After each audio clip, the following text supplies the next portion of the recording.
चलो एक बार फिर से समझ लो ताकि पूरा डाउट क्लियर हो जाए, ठीक है। कोई भी दिक्कत हो, कोई भी इसी प्रकार इसमें कोई भी क्वेश्चन हो अभी पूछ सकता है, ठीक है। सुनो, जब लड़कियां जो है 13 से 14 वर्ष की अवस्था में पहुंचती है तो उसके माथा में वो ग्रंथि होता है, जिस ग्रंथि को हम लोग कहते हैं हाइपोथैलेमस ग्लैंड। क्या बोलते हैं? Hypothalamus gland. इस हाइपोथैलेमस ग्लैंड से एक हार्मोन का स्राव होता है जिसको हम लोग कहते हैं GnRH हार्मोन, और यह GnRH हार्मोन का फुल फॉर्म है gonadotropin releasing hormone. GnRH hormone जो है माथा में उपस्थित होता है पीयूष ग्रंथि, जिसको हम लोग मास्टर ग्रंथि कहते हैं, उस पर प्रभाव डालता है, और उस पर प्रभाव डालने के बाद यहाँ से 2 हार्मोन स्राव होता है। मतलब पीयूष ग्रंथि 2 हार्मोन का स्राव करता है, एक है FSH हार्मोन और एक है LH हार्मोन। FSH हार्मोन का पूरा नाम है follicular stimulating hormone, LH hormone का पूरा नाम है ल्यूटिनाइजिंग हार्मोन। और यह दोनों हार्मोन जो है FSH हार्मोन और LH हार्मोन, यह दोनों हार्मोन फिर से पहुंचता है अंडाशय में। कहाँ पहुंचता है? अंडाशय में। जैसे ही अंडाशय में पहुंचता है तो वहां पर पुटकों का निर्माण शुरू हो जाता है। पुटकों का निर्माण याद करो, बताए थे अंड जनन में, पढ़ाए थे कि जब अंडाणु निर्माण की प्रक्रिया जो है शुरू होता है, कैसे? जब कोई बच्चा शिशु जो है माँ के गर्भ में होती है उस समय अंडाणु बनने की प्रक्रिया शुरू होती है। कैसे होता है याद है?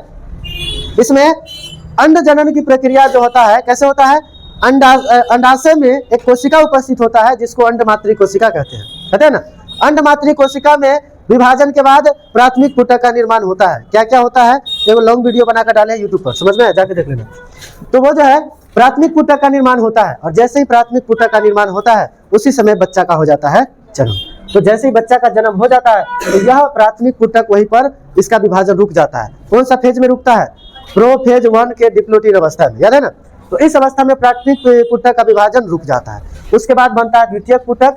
कब बनता है? जब वह लड़की जो है किशोरावस्था में पहुंचती है, 13 से 14 साल की अवस्था में पहुंचती है। तो अब ये पहुंचा है, तो 13 से 14 साल की अवस्था में अभी जब पहुंच गया तो उसमें LH हार्मोन FSH हार्मोन आया, और जैसे ही LH और FSH हार्मोन आया, वो जो अंडाणु बनने की प्रक्रिया रुक गया था वो फिर से क्या हो गया? अब जाके स्टार्ट हुआ। सोचो कहाँ का बात है, समझ में? अब जाके स्टार्ट हुआ तो द्वितीयक पुटक बना, उसके बाद तृतीयक पुटक बना, तृतीयक पुटक से ग्राफीय पुटक बनता है।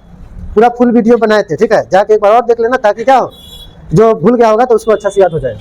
और उसके बाद द्वितीयक अंडक का निर्माण होता है ग्राफीय पुटक से, और ग्राफीय पुटक में क्या होता है? द्वितीयक अंडक यही अंडाणु होता है। ये क्या होता है? अंडाणु होता है। उसके बाद क्या होता है बताओ? जैसे ही ये पुटक बन रहा होता है उसी समय अंडाशय में 2 हार्मोन स्रावित होता है, ठीक है।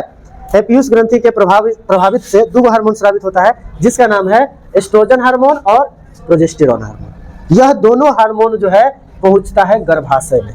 कहाँ पहुंचता है? गर्भाशय में पहुंचता है। क्योंकि यहाँ देखो अब क्या क्या हुआ था पता चल गया। तो इस गर्भाशय में पहुंचा 2 हार्मोन, एक का नाम था एस्ट्रोजन और एक का नाम था प्रोजेस्टेरॉन। यह दोनों हार्मोन पहुंचा कहाँ पर? यहाँ पर। इसी गर्भाशय में बच्चा जो है पलता है। समझ में? बच्चा का विकास कहाँ होता है? यहीं पर होता है, शिशु का, ठीक है। तो यह हार्मोन एस्ट्रोजन और प्रोजेस्टेरॉन हार्मोन जो होता है यहाँ पर जो गर्भाशय के अंतः परत है, आंतरिक परत है, इस परत का निर्माण करता है। तो गर्भाशय के अंतः परत का निर्माण ये कर दिया, ठीक है। तो इधर ये निर्माण कर दिया अंतः परत का। अब सुनो, इधर जो अंडाणु बना था, अगर अंडाणु उसी बीच में अगर महिला अगर सेक्सुअल एक्टिविटी करती है, समझ में, तो उस समय जो है अंडाणु मिल जाएगा शुक्राणु से।